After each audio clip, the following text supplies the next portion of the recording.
Bom dia, boa tarde, boa noite. Estamos aqui para mais uma vez o nosso podcast À Mesa. Eu sou Ana Carolina Castro e estou muito feliz por estar mais um episódio aqui com vocês, junto com a minha amiga Fernanda e a nossa convidada Zenate. Gente, vamos começar já. Eu já tô respirando fundo, já. Tá muito intenso esse negócio. Tá muito intenso essa história e eu eu falei até nos bastidores que eu queria começar esse podcast com o bordão da Zena. Que lindo! Acho que todo mundo que conhece a Zena ou vai lá no sítio, ela sai pelo sítio. Que lindo, Jesus! Gente que conhece a Adonep, a gente tem o grupo da Adonep Internacional. E todo mundo tem um meme da Zena, com o bracinho assim erguido, vestida de branco, escrito, que lindo! É verdade. E é isso. Acho que essa palavra resume não só uma vida com Deus, que é realmente lindo, que é realmente belo, maravilhoso. Reino. Toda uma história. Mas também estar à mesa. Exato. Estar à mesa e sentar e escutar sobre essa história, né? Não só essa, mas tantas outras que virão. A gente não tem ideia do que Deus vai fazer nesse lugar ainda, né? A gente tá só colocando o pezinho. E Deus vai pôr o chão.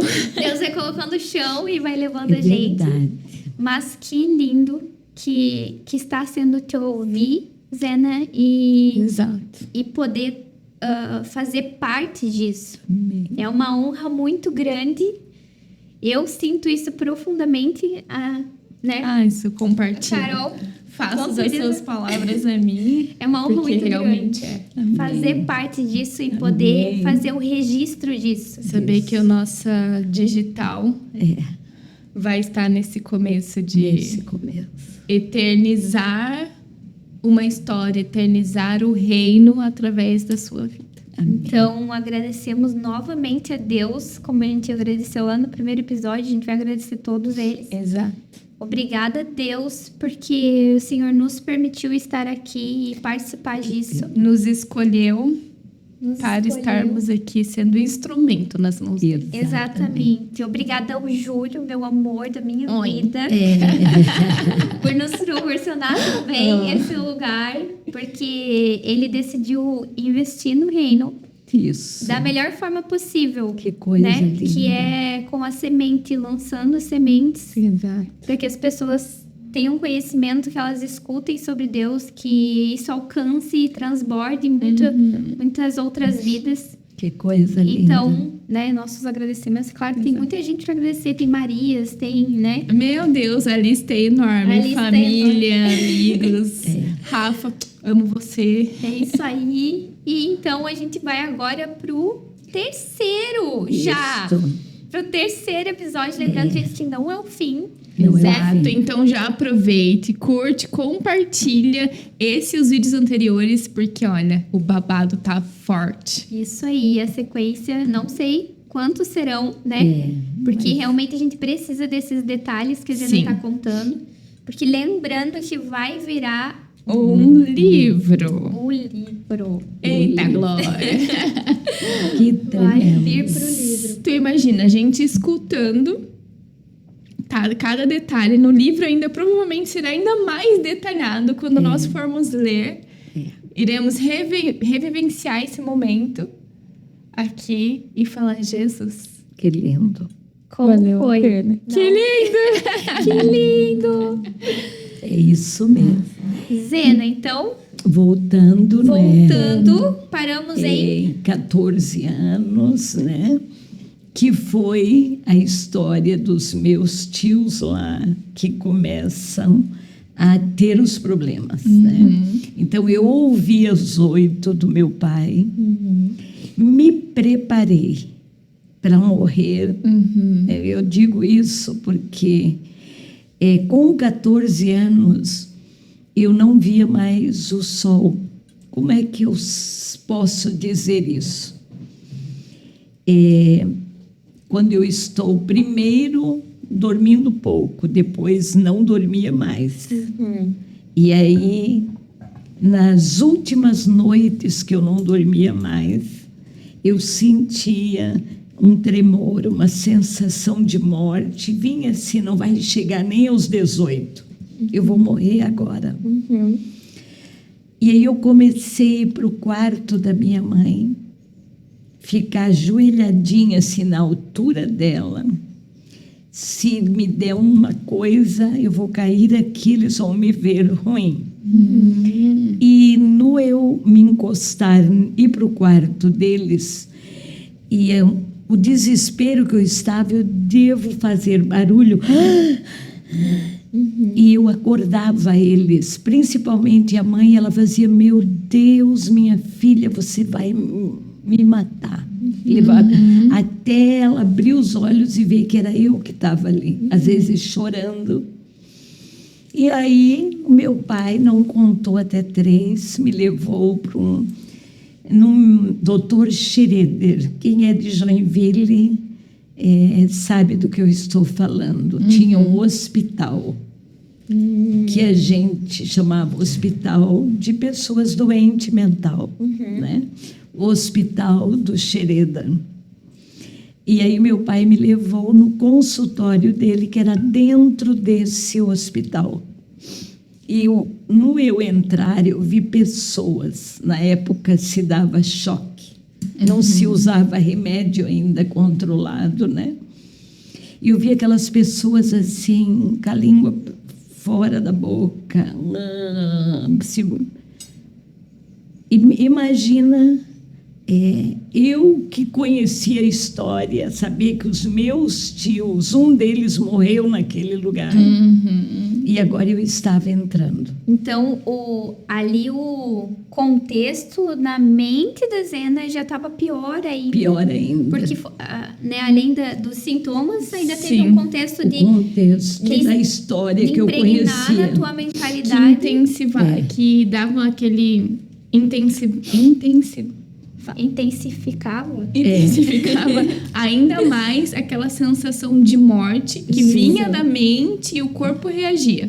Mais do que ele já estava. Exatamente. E aí, quando cheguei diante do médico, né, deve ser a mesma coisa que algumas coisas que o Júlio, que é neuro, faz, né? Ele me fez os testes, esticar a mão. A minha mão era, né, imagina, esticar o joelho, a perninha esticada, e ele batia com tipo um martelinho, alguma coisa. E foi fazendo o teste comigo, mão esticada, tal, antes de perguntar qualquer coisa.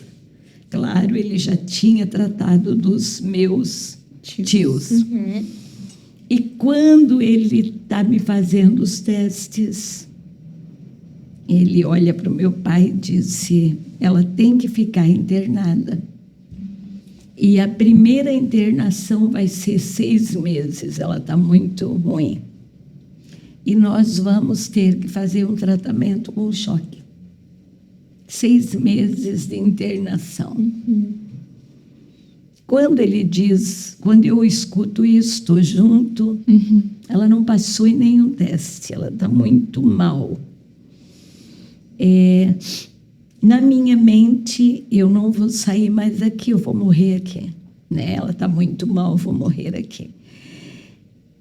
E aí eu disse para ele: doutor, mas eu não tenho roupa, não tenho nem nada de higiene pessoal, né? Uma escova de dente, eu vim para uma consulta. Meu pai disse: não tem problema, ela já fica internada e eu vou buscar as coisas. Aí eu me desesperei. Aí eu disse para ele: doutor, eu podia ir em casa, me despedir da minha mãe, dos meus irmãos, porque o senhor vai me dar remédio. Talvez os meus irmãos pequenos, eles não vão poder entrar no hospital. Sim. Gente, vamos fazer uma observação aqui, que é cerca de 35 anos atrás que isso aconteceu. O contexto mais. Eu tenho 70. Eu estava perguntando menos. Eu esqueci. Eu tenho 70.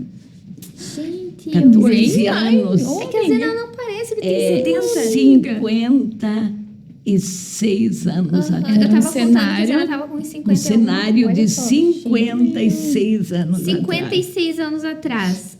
Se fosse um pensamento de 35, já seria muito. Se a gente for pensar num contexto de hospital psiquiátrico. Imagina, vai em 50 anos. Isso.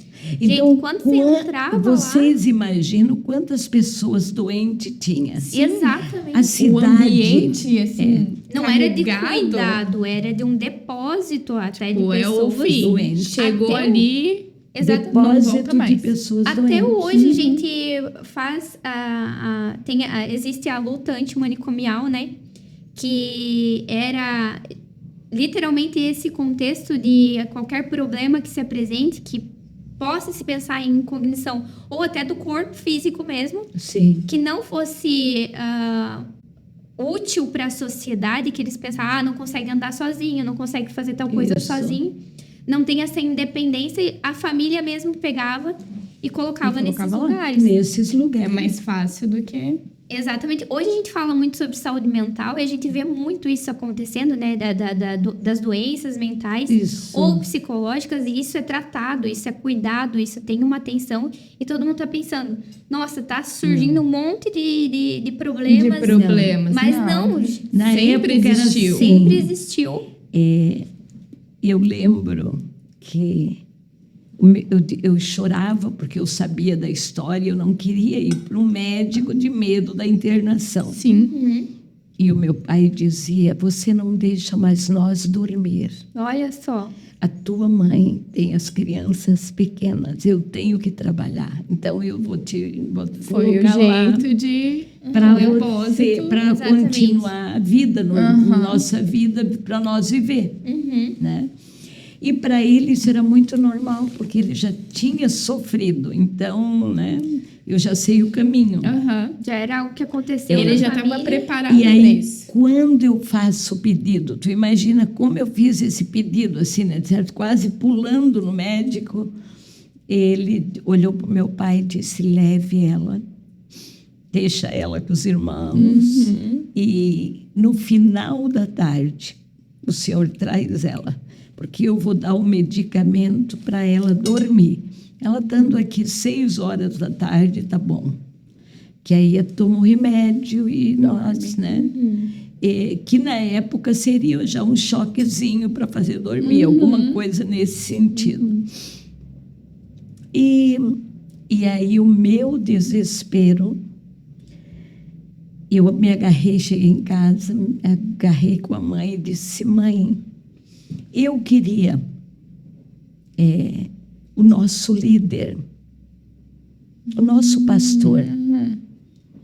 Como que eu vou para o Xereder me internar, que não tem visita só para pai e mãe, tinha os dias certo e horário, não era visita direta. Que aí eu escutei o que ele falou, tudo sobre visita. E na minha cabeça, nem o pastor vai poder entrar, né? Sim. Então a gente já tinha uma casa, uma liderança. Se eu queria muito que ele orasse por mim antes de eu ir para o hospital. Aí a minha mãe disse, então a mãe vai telefonar.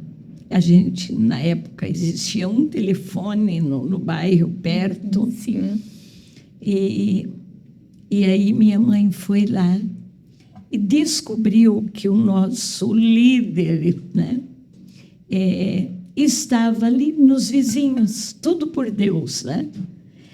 E aí ele disse, eu estou aqui, já vou, 1 hora mais ou menos, termino a visita e vou estar na casa de vocês. Quando eu vejo a rural dele chegando, nossa casa era numa baixada, e eu, pela cortina fininha, olhando, ele vai vir. A minha mãe disse, ele vai vir. Eu saí da porta, fui ao encontro dele, me agarrei nele. Ele era um homem bem grande, alto, pastor Montanha. Quem conheceu, né? O nome famoso, já diz o nome, né? Pastor Montanha me abraçou e disse, o que foi, filha? Eu disse, eu vou me internar no hospital, no Xereder. O pai já preparou tudo. E eu precisava Aí ele me abraçou e me trouxe. E aí o pai veio atender ele, né? E ele disse, não, a Zenate não vai para o Xereder. Não vai para o hospital. Ali é hospital de pessoas... Ela vai encontrar pessoas... Ela não tem problema mental. Ela não vai para o Xereder. Meu pai disse, vai. Foi lá que eu tratei. Os meus irmãos ficaram lá. E aí eu já sabia, né? Mas aí ele diz para o pastor, e ela vai. Porque o senhor não sabe o que nós estamos passando com ela. Ela não dorme, ela acende luz, ela anda dentro de casa, ela chora. E não está ninguém dormindo. Mas eu, a esposa, a gente está cansado e estamos internando porque estamos no limite. E eu levei ela não passou em nenhum teste, precisa da internação. E aí o pastor disse, não, eu vou levar ela para minha casa. Ela vai ficar comigo um período. Se ela... E aí a gente volta a conversar. Mas não seria o Xereda para ela.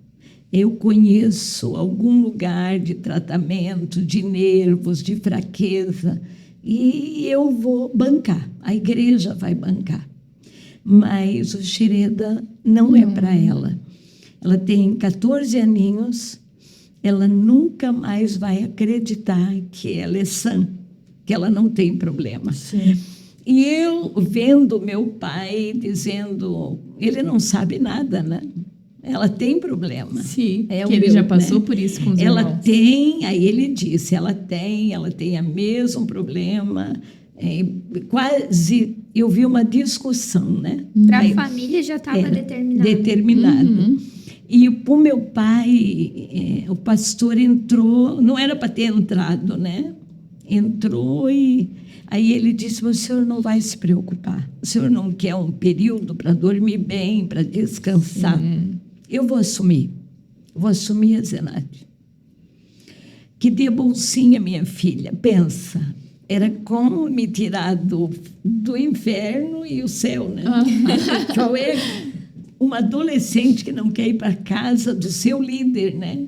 E que não quer ir para um hospital. Que não quer ir para um hospital e eu vou cuidar. E ainda vai para alguém que diz que vai cuidar e que você confia, porque... Que eu confiava, né? Pediu por ele no momento de dificuldade. Pedi socorro para a mãe, socorro.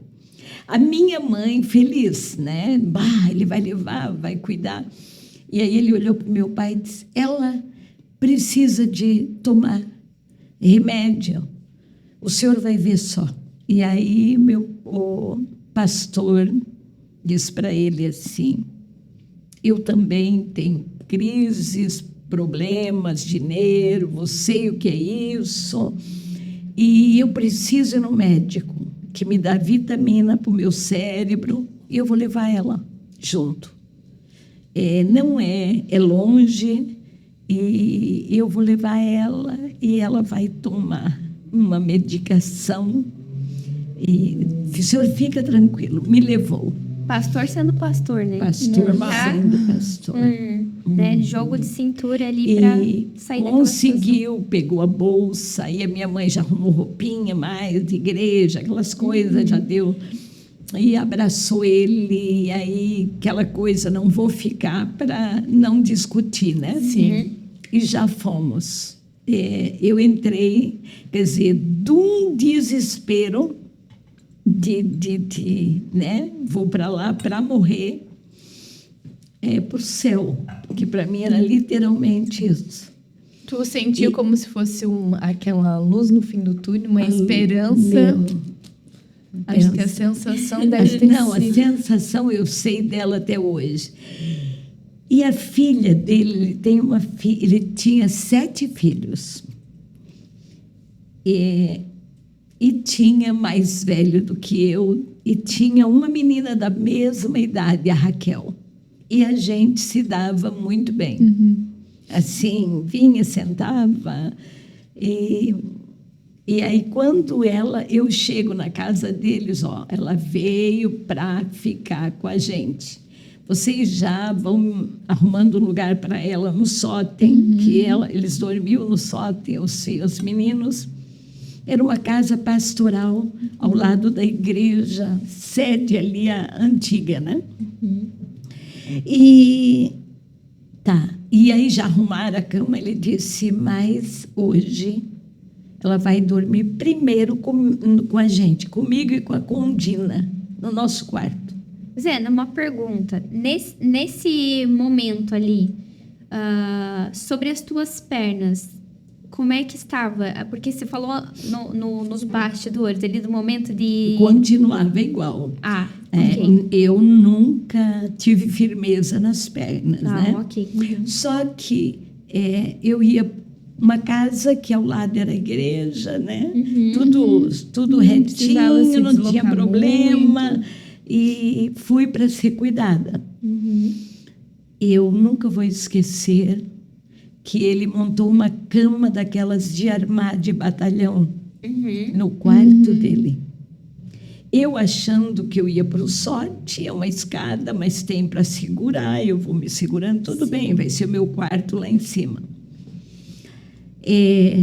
E aí os meninos e as meninas felizes, mais uma para nossa casa, né? Adolescente, mas ele colocou a cama no quarto, do lado da esposa, e disse, o papai disse que você não dorme. Então, tu vai ficar essa noite aqui. Se eu ver que tu não dorme, aí eu vou levantar, vou fazer um chocolate quente para nós. E aí vamos bater um papo. Aí, literalmente, fiquei bem quietinha, né? Lá pelas tantas, ele me chama, aí eu respondo. Se você não está dormindo, eu disse não. Ele até queria ver até onde era, né? Sim. Ali, mas eu não vou morrer aqui, né? Aí agradecendo com uma alegria, aqui eu não vou morrer, eu estou na casa de alguém que vai orar por mim. Que fala diretamente com Deus. A cabecinha de menina era isso. E aí, ele disse, então levanta, era a época de inverno, a minha mãe mandou pijaminha, que já tinha preparado para o hospital. Eu era bem magrinha. E ele disse, vamos lá, bater um papo e tomar um chocolate quente. E aí ficou um tempão comigo, conversando, fez o chocolate. E aí ele disse, na sua idade, se você for no cemitério, não tem nenhum nome, uma menina da sua idade que morreu. Quer dizer, querendo dizer, se tu tem medo disso, não. E aí, papo de sabedoria, né? Mas eu não contei para ele o que eu tinha escutado, nada. Olha, ali, antes um pouco o senhor mandou os TOs para cuidar da Zena. Agora ele enviou os psicólogos.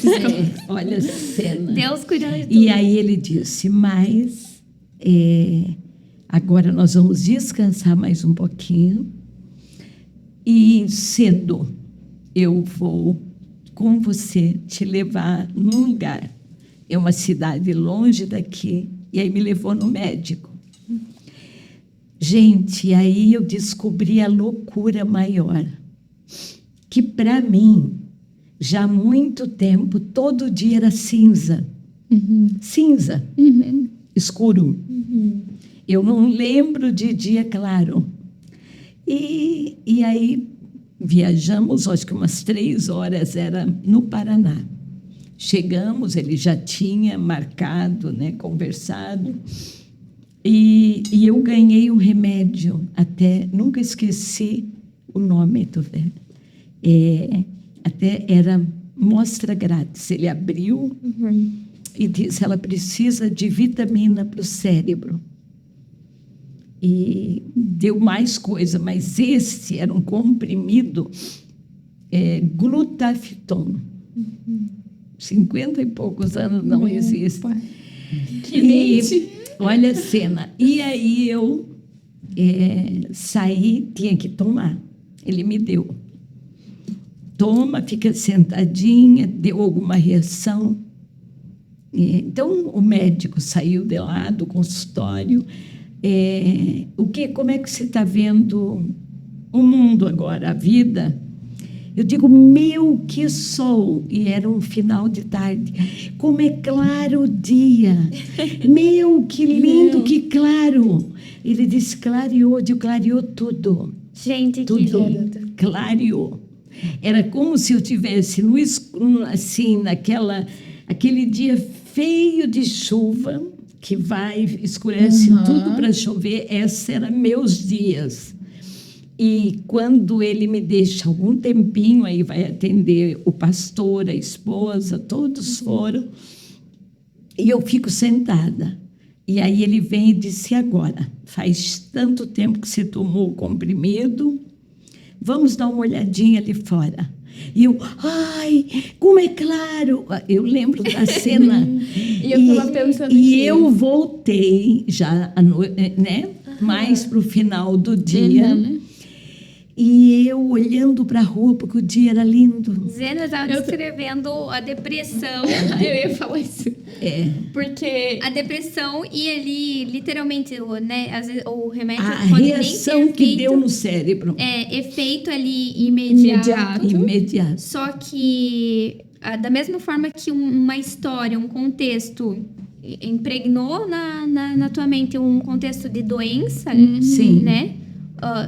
Da mesma forma, um outro contexto de saúde, de cuidado. A partir do momento que ela foi para um outro ambiente em que a vida existia lá. Exatamente. Onde havia felicidade, onde havia esperança, e que foi levado para a esperança, e não para um local onde aqui cuidou e aqui era o fim. E assim, aí chegamos em casa, que eram os primeiros dias. Ele saía fazer visita o dia todo, o pastor. E quando ele chegava em casa, isso meu susto, admiração, né? Ele chegava brincando, ele chegava, se jogava de 4 pés, fazia um assobio, e as crianças corriam tudo, pulavam nele, e ele se jogava no chão. Ele não era um líder, ele era vamos dizer, um palhaço dos filhos. Riam. E eu ficava, né, olhando aquilo, que loucura, né, porque eu imaginava tudo, ele sério, ou eu vi ele no altar. Sim. Mas o assobio dele e a chamada e a brincadeira com os filhos era uma coisa linda. E eu passei ali 40 dias. Uau! Deve ser um papo que o pai disse, né? O que eles combinaram, porque eles se conversavam. Eu creio que ele saía fazer visita, ia dar notícia minha para os pais. E chegou um dia que, depois de 40 dias, alguma coisa, eu queria lavar louça, mas eu ainda era muito trêmula, e enxugar a louça, e ele talvez pensando, vai quebrar, vai ficar, né, vai chocar. Ele dizia, não, as 2 meninas, mais a pessoa que ajuda a mãe, aí dão conta da casa, e a Condina. Eu quero você no escritório da igreja. Eu soube que você aprendeu a bater máquina, que aí eu tinha feito 1 ano para aprender a bater máquina. É datilografia, né? Datilografia. Ele disse, vamos fazer cartão de membro, sentadinha, quer dizer, vamos mexer com a mente, olhar o nome, né? Sim. E aí botou eu vou sair, você faz tudo isso aqui. Aí deixava as fichas, me deu um modelinho. E eu lembro que eu fiz tudo novo nesses 40 dias. E tudo, você acabou de aprender, então vamos treinar, que tem máquina boa. Sim. E quando sobrava esse tempo, gente, eu amava entrar na igreja e limpar os bancos, porque aí eu podia orar, conversar com Deus em cada banco. E a mulher que limpava o chão, eu dizia para ela,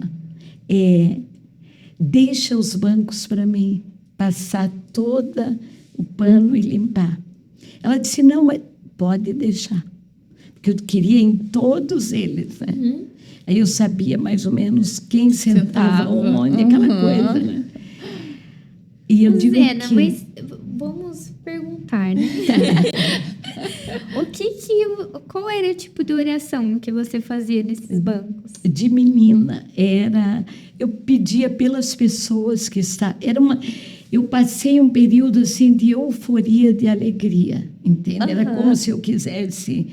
Era a casa de Deus, eu estava colocando diante de Deus. É como se você quisesse que as pessoas vivessem essa mesma alegria em Deus que você estava sentindo. Mas eu lembro de que eram as duas coisas que eu podia fazer o resto da vida. Era limpar, né, tirar o pó, imaginar que as pessoas iam vir, que abençoa aquela pessoa que vai sentar, cuida dela. Aí chorava e agradecia. Era uma mistura de coisa arada. Ai, que lindo! E aí chegou um dia que, para mim, eu não queria que ele chegasse. Meu pai chegou. Ele tinha vindo, ele ia numa igreja perto de casa, que já tinha congregação na época, mas ele veio na sede, não sei se tinha alguma reunião especial, e aí ele bateu a campainha da bicicleta e disse, o pai veio te buscar. Eu levei um choque. E o pastor dizia para mim, você tem a mesma idade da Raquel, você vai morar comigo o resto da vida, você vai casar na minha casa. Quer dizer, eu sabia que o papo dele era esse, né? Sim.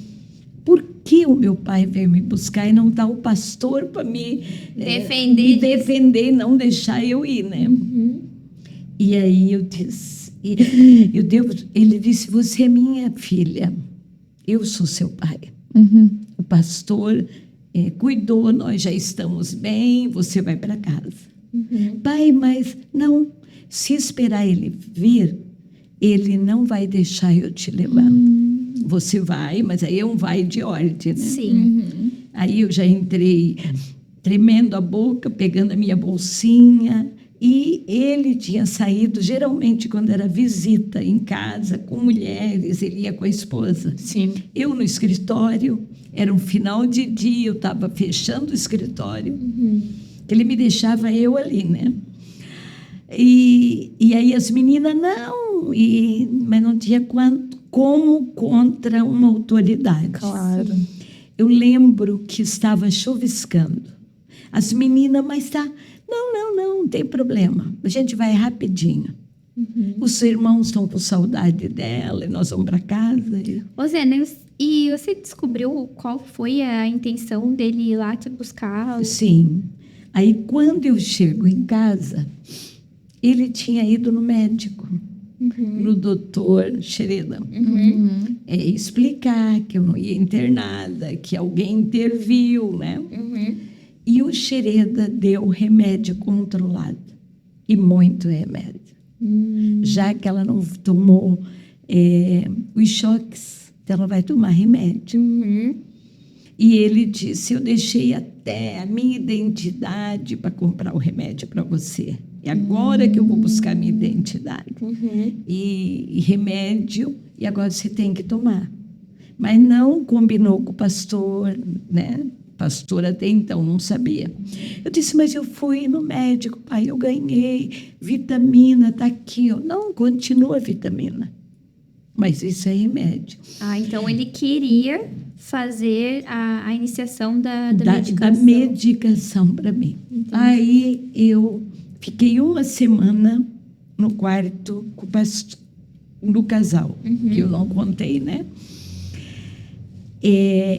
Quando eu tomei aquele remédio que comecei a ver o dia claro, E foi clareando cada vez mais. Eu via o sol, eu ia para a rua olhar. Meu Deus, tem sol.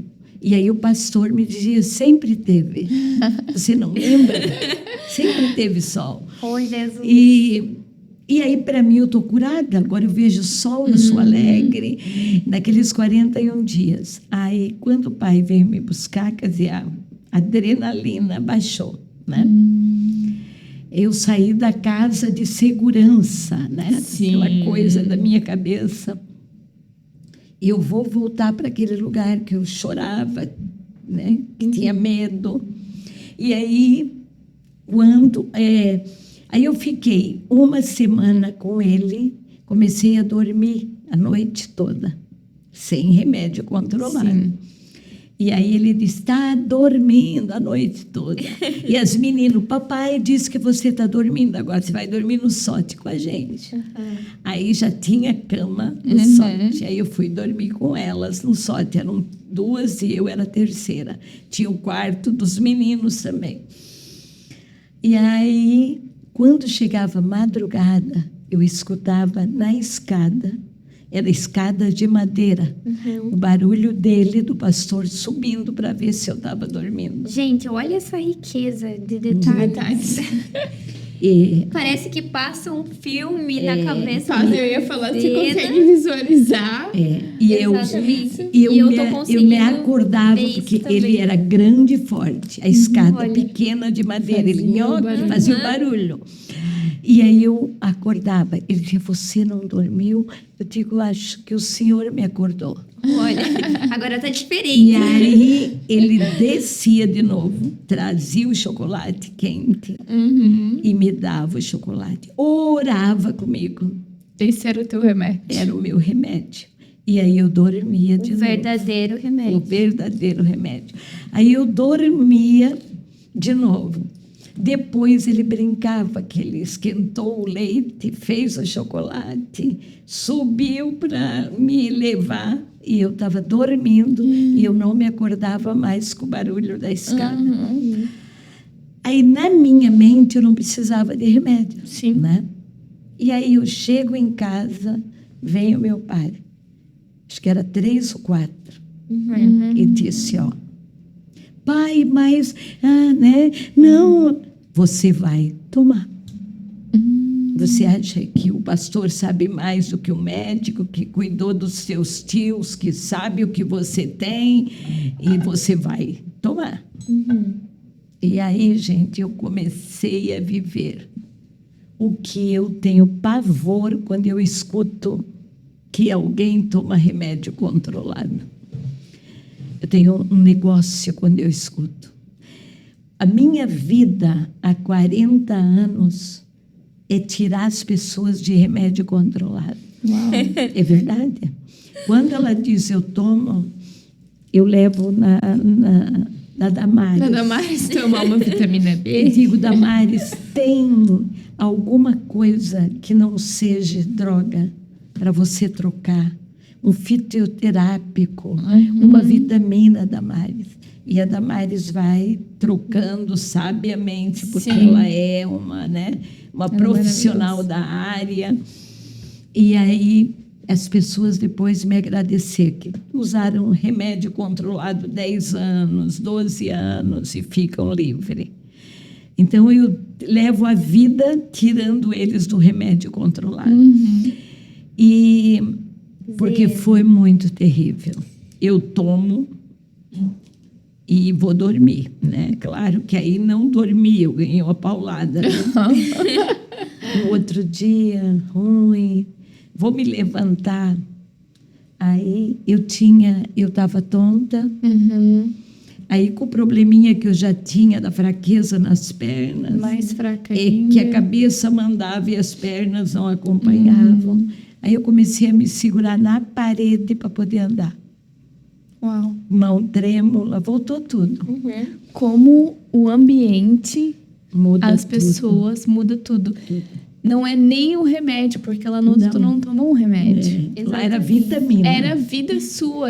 Foi o momento que você decidiu viver e ter a esperança de algo novo. Lá eu esqueci dos 18, Totalmente. que eu ia morrer nos 18. Exatamente. Quando eu cheguei em casa, voltou tudo. Passou a casa da tia e lembrei de tudo. Exatamente. Ali tinha um ambiente forrado de gatilhos que te levava para aquele lugar de novo. Naquele lugar, na tua memória. Ela não estava mais a longo prazo, ela estava ali presente ali o tempo todo, te dizendo uma coisa que você não queria ouvir, né? Exato. Primeiro, a alegria de ver os irmãos, claro, né? Correram tudo, vieram.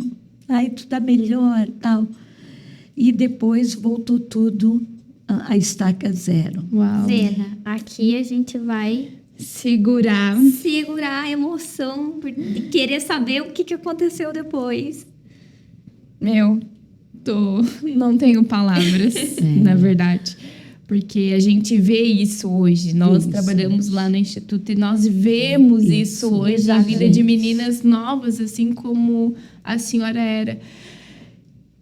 E mais uma vez a gente pode pegar na mão delas e falar: tem como. Tem como. E aí você vê, tem uma coisa, foi nesse período que o irmão do Zizi, o Zizi é meu primo segundo, meu Zena, marido. não conta. Não conta.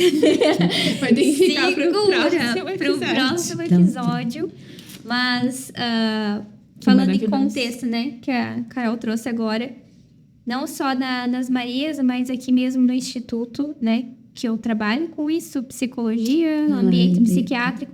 Então, a gente vê muito o que acontece, escuta todas essas histórias todos os dias, o tempo todo. Então, a gente sabe o quanto um ambiente tem o poder de influenciar. Né, para esse adoecimento e também para a saúde de uma pessoa, para a cura dela, né? De uma pessoa. Por isso que quando a gente fala assim, que nem digo eu, quando a minha casa foi curada a partir da mesa ali das Marias e meu pai lá com a Zena na consagração da segunda-feira, esse ambiente, nós não saímos mais dele. Não tem como a gente se ver longe disso. Não tem mais como. Exato. Porque se nós sairmos desse ambiente, irmos para outro, se não for para realmente levar esse ambiente junto, a gente vai para a morte novamente. Vai para a morte novamente. E os sintomas vão voltar. Por isso que é uma luta tremer, voltei a me parar na parede. Aí, então, os sintomas claro que o remédio, gente, o remédio você vira um robô. Exato. Robô. Você não chora mais, mas você é um robô, é uma máquina. Mas, gente, então, quem está acompanhando essa história... Uau. Respira fundo e aguardem o próximo episódio. E eu espero que vocês realmente estejam entendendo a profundidade de tudo que a Zena está contando aqui, de tudo que ela viveu, de tudo que você pode viver dentro do teu contexto, dentro do seu cenário, assim como eu e a Fer também tivemos um cenário, tivemos um contexto e escolhemos viver essa vida que a Zena derramou numa mesa um dia para nós. E nós abraçamos essa vida, nós caminhamos nessa vida e sentamos todos os dias nessa mesa. Exatamente. Às vezes o contexto muda, mas os sintomas são muito semelhantes. São muito semelhantes. E falam, né, da mesma coisa, só que dentro de uma outra casa, né? Exato. Mas isso a gente vai continuar, então, acompanhando nos próximos episódios. Então, fique conosco, lindo. compartilhe, curta. Zena, muito obrigada por estar aqui. Muito obrigada por aceitar esse convite. Que linda. Né? Muito obrigada de me tirar hoje o peso de que eu preciso deixar a minha história registrada. Porque Deus sempre interviu. Amém. Lá com os professores, com o Cuidado diretor. dele Quando eu em cada passo na detalhe. escola, eu digo, pai, qual foi a aluna, criança, que ia para a escola com o próprio diretor da escola? Como cuidado do pai. Cuidado lindo, do né? pai. Muito obrigada. Depois, esse pastor nunca me largou assim. Enquanto ele viveu, a gente sempre estava perto. E é isso, gente. E a gente que agradece. É uma honra. Eu tô chorando. Segura! Gente, um beijão até Um beijo. o 4º episódio que logo E ai, está que aqui. lindo! Tá. Um beijo.